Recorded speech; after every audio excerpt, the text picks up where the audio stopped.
Kali ini saya akan membahas sebuah alur film, bisa dibilang gangster, bisa dibilang kungfu juga sih, dari negeri tirai bambu yang berjudul Invisible Iron Head yang dirilis tahun 2018.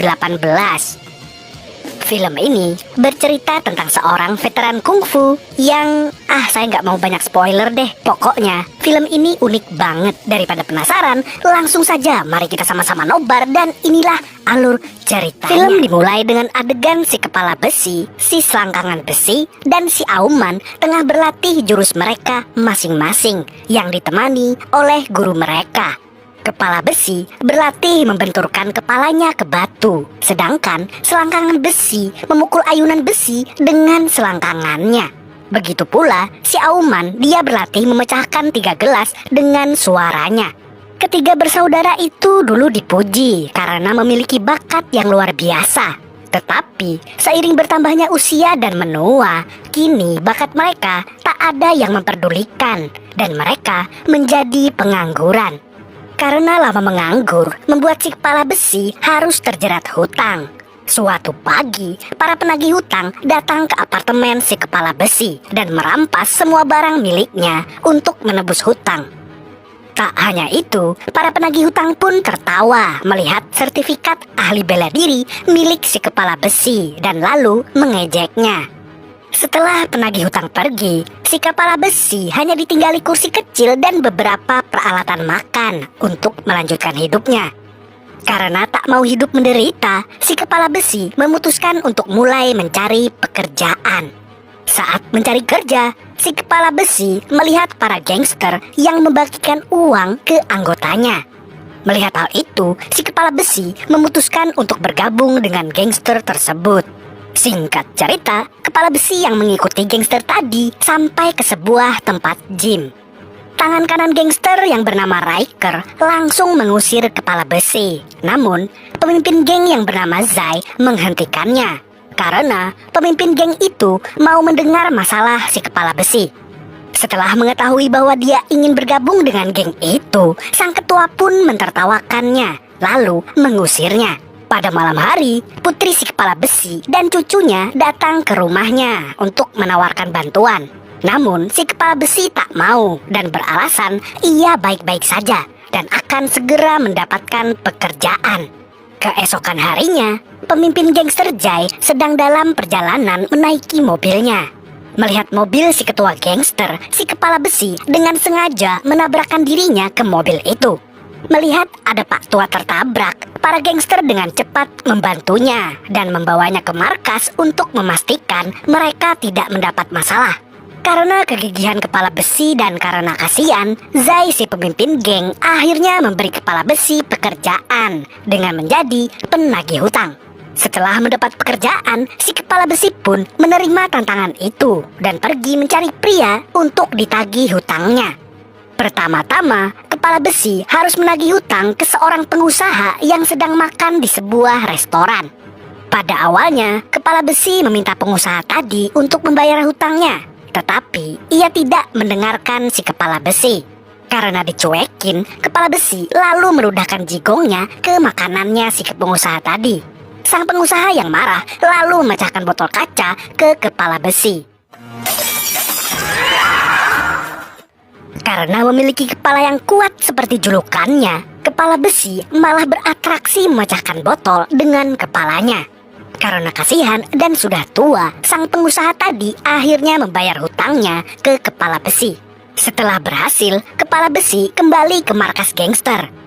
Zai, pemimpin geng itu pun terkesan dengan keahlian kepala besi. Lalu Zai pun memberinya komisi 30% dari uang yang kepala besi tagih. Melihat hal itu, membuat Riker menjadi dengki karena sang bos memperkerjakan pria tua dan mendapatkan uang dengan sangat mudah.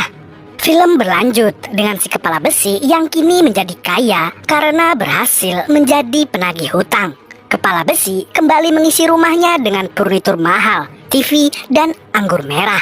Tak mau saudaranya tahu akan profesi barunya, si kepala besi sengaja berbohong kepada mereka. Karena ia telah menggunakan jurusnya untuk hal yang tidak halal.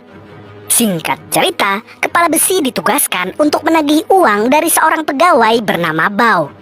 kepala besi yang menggunakan teknik membuat korbannya kasihan akhirnya berhasil menagih 30.000 yuan hutang Bao. Lalu kepala besi membawa uang tadi ke bosnya. Akan tetapi Riker menyebutkan hutangnya masih kurang. Lalu Riker menuduh kepala besi mengambil uang sisanya. Kepala besi pun menanyakan total hutang dari Bao. Zai menjawab hutangnya Bao adalah 300.000 yuan. Mendengar hal itu, kepala besi berniat untuk menagih semua uang itu dan membuktikan kalau tuduhan Riker kepadanya adalah salah. Namun, pada malam hari saat pulang ke rumah, Riker dan orang-orangnya memukuli kepala besi di jalanan dan merobek kertas yang berisi bukti hutang Bao. Hal ini jelas mempersulit si kepala besi untuk membuktikan bahwa Bao berhutang uang sebanyak 300.000 yuan. Keesokan harinya, kepala besi kembali menemui Bao dan menggunakan trik lamanya untuk membuat Bao membayar. Karena kepala besi sudah tua, banyak orang-orang mendesak Bao untuk membayarnya karena rasa kasihan. Namun, dengan mengejutkan, Bao malah memukul kepalanya hingga berdarah. Karena kasihan, kepala besi hanya memberinya sapu tangan dan berjalan pergi meninggalkan Bao. Pada saat yang sama, Zai dan Riker sedang menonton aksi kepala besi tadi dari mobil mereka. Pada siang harinya, selangkangan besi, si Auman dan guru mereka menerobos masuk ke rumah kepala besi dan mencari tahu bagaimana kepala besi bisa mendadak kaya.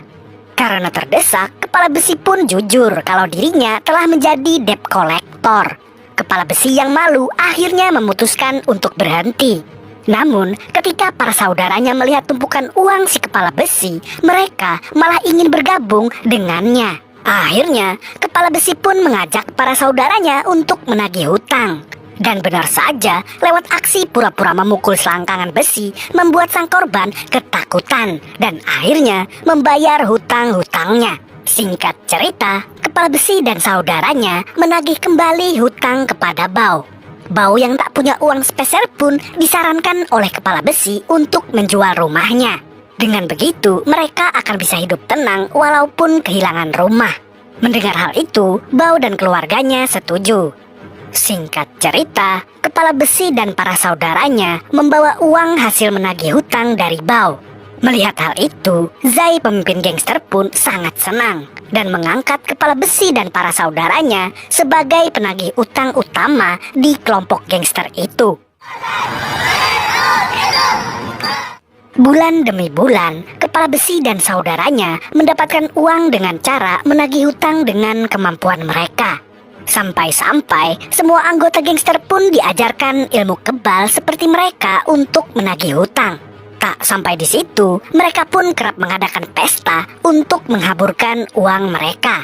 Setelah pesta, kepala besi dan para saudaranya dikenalkan oleh geng baru yang diketuai oleh Bos Yan. Bos Yan ini adalah pemilik jasa pinjaman uang seperti Bos Jai. Namun, bedanya Bos Yan lebih memilih memberikan utang kepada anak muda karena mereka gampang membutuhkan uang dan mudah diperas. Di sini, kepala besi dan para saudaranya juga diajak untuk bergabung di bisnis Bos Yan juga. Keesokan harinya, ada seorang wanita muda yang berhutang kepada Bos Yan. Namun, wanita itu tak memiliki uang sedikit pun. Sang wanita itu lalu diancam akan disebarkan foto syur miliknya ketika tidak bisa membayar. Melihat kelicikan anak buah Bos Yan membuat kepala besi dan para saudaranya merasa kasihan. Karena cara mereka menagih persis seperti pinjol. Kepala besi akhirnya menemui Bos Yan dan berpikir untuk keluar dari gengnya. Karena ia telah mengetahui modus pemerasan pada wanita yang telah berhutang kepadanya. Mendengar hal itu, Bos Yan pun murka dan mengancam kepala besi agar berhati-hati. Ketika ingin menemui cucunya, kepala besi mengetahui kalau cucunya telah diculik oleh Bos Yan. Mengetahui hal itu, kepala besi dan para saudaranya pergi untuk menyelamatkan cucunya. Singkat cerita, kepala besi dan para saudaranya menyerang masuk ke markas Bos Yan. Namun saat menodongkan pistol, mereka ketahuan karena pistol yang mereka bawa adalah pistol mainan.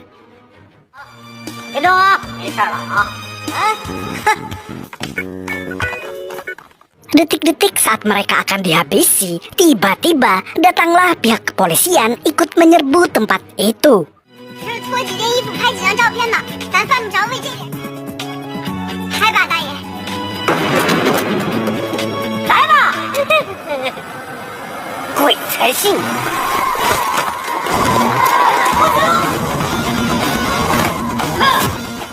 Dan lalu menahan Bos Yan karena melakukan praktek peminjaman ilegal dan menyebarkan photoshoot para korbannya.